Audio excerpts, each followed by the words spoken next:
s'en plaindra. Ça a été une année où chacun d'entre nous aura été touché par la crise de l'insécurité, puisque notre pays sombre dans un ensauvagement qui ne touche plus seulement les grandes villes.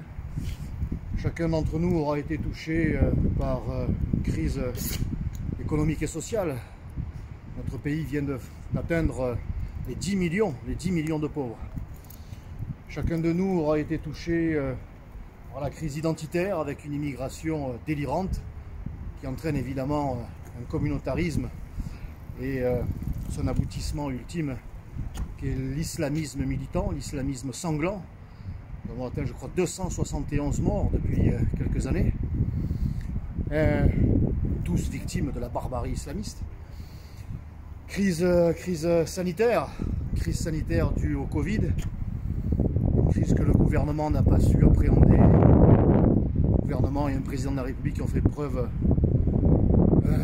d'impréparation, voire d'amateurisme, de mensonge. Et cela a coûté des milliers de morts. Une crise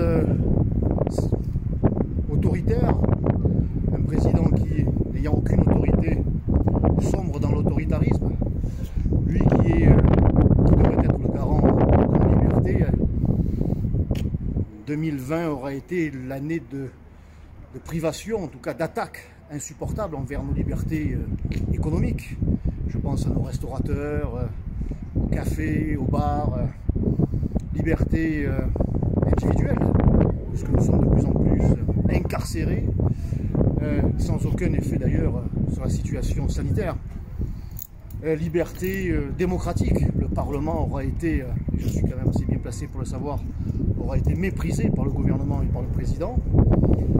Mépris envers les communes, là aussi celles qui ont tout encaissé, tout supporté, celles qui ont tenu le pays à bout de bras depuis le début de cette crise sanitaire. Eh bien, ce gouvernement continue à les mépriser, ces communes, ces maires, ces voilà ce qu'aura été 2020. En plus, bien sûr, de ce que nous aurons, ce que vous aurez subi peut-être individuellement, la perte d'un être cher, la maladie, la perte d'un emploi.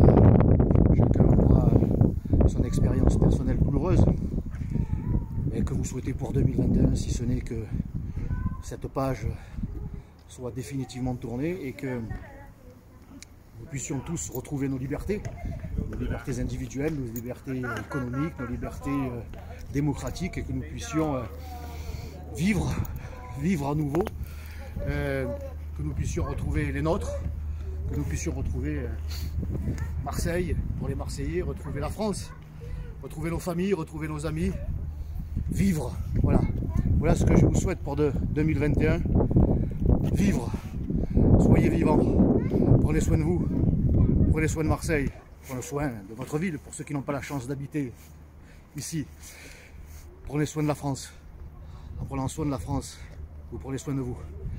Belle, heureuse et amoureuse année 2021, à vous tous.